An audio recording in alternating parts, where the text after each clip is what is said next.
What's up, everyone? Sean Count Blagrath here with my top 20 albums of 2011. This was one hard list to come up with, and to be honest, it's still hard for me to name 20 albums from this year in a particular order. But I'm gonna do it, and please bear in mind this is my personal list. You all may have your own. I know plenty of reviewers out there have already put their lists out and I'm a little late. But as I said in my other video, my camera died, got this new one. Time to do my top 20 albums. Coming in at number 20, Leaves' Eyes with Meredead. I've always been a huge Leaves' Eyes fan, and this album really solidified their sound and what they've been trying to accomplish over the years, which is to create otherworldly music that has just beauty that you cannot even begin to think of in this world. It takes you back in time almost to Celtic traditions and just some very epic Viking-esque moments. It's just absolutely gorgeous and definitely a great album. Number 19, Meredead, Abandon All. Meredead has been one of my favorite bands recently. They play a mix of melodic death metal with some metalcore influence, and their blend is so masterful of those two genres, and it's just a punishing record. Just from beginning to end, it's just a non-stop punch in the face of just some great melodic death metal, some extremely heavy moments. I mean, my jaw was just dropped at some of this stuff. Very good stuff coming from Finland.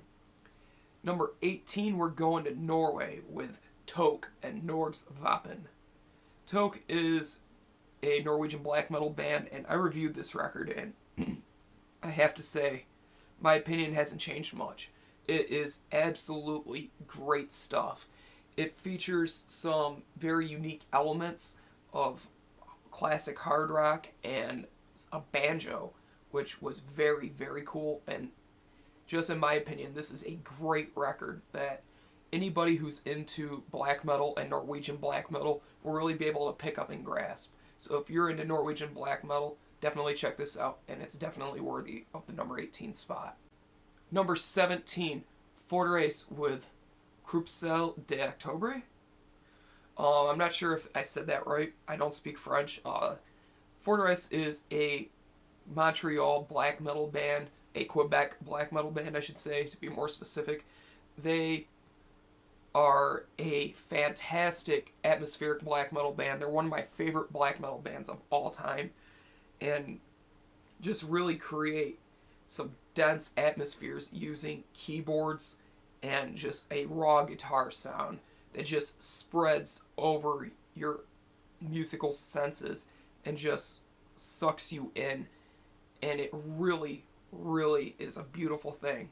With this album, they cut the keyboards and went back to their roots of like their debut record and create just some great raw atmospheric black metal, and I absolutely love it.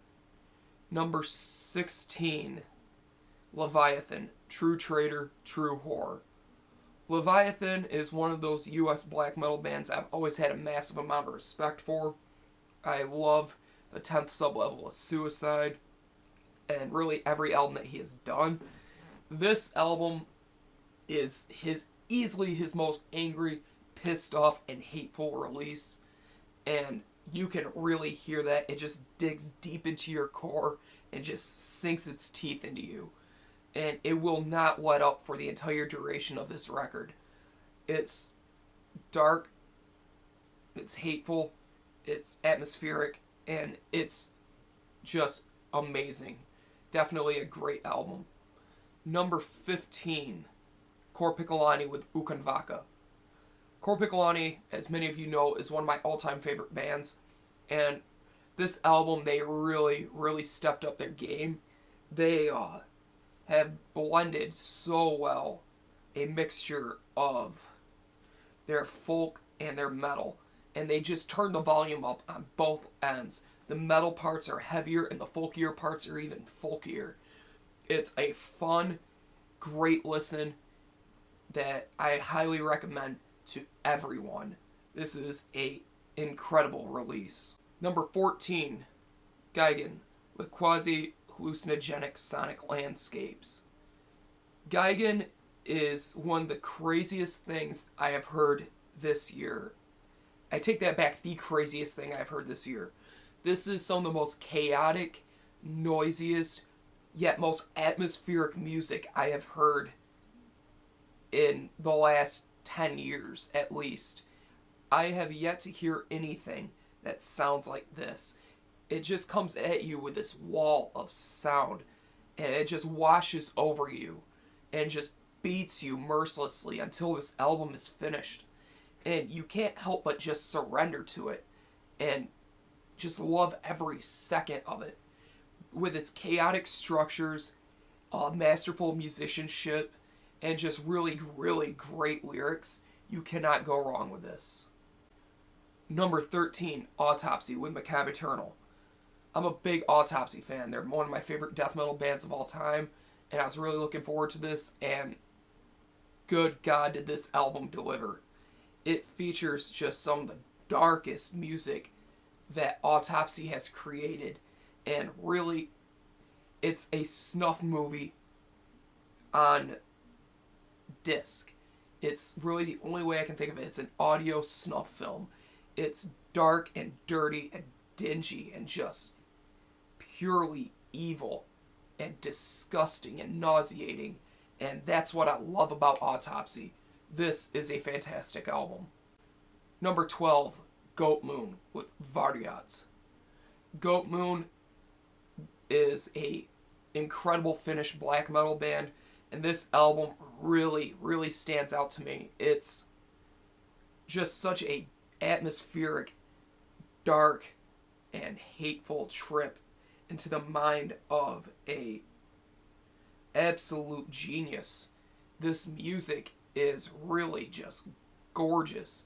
It features everything I love in a black metal album and then some, with its folk-esque moments and its keyboard usage, and just everything about it is just so good. And really, it's an album that got overlooked this year by a lot of people, and sadly, it doesn't deserve it. It is a great release. Number 11, Amorphis, Beginning of Times. I love Amorphis and everything they've done, and once again, they have not disappointed me. This album is just really a awesome blend of melodic death metal, progressive metal, a little bit of folk, and a little bit of doom. They just take it and just mash it all into one amazing, amazing piece of work. It has some of the most beautiful soundscapes I have heard this year, with its keyboard and guitar harmonies together, along with the vocals.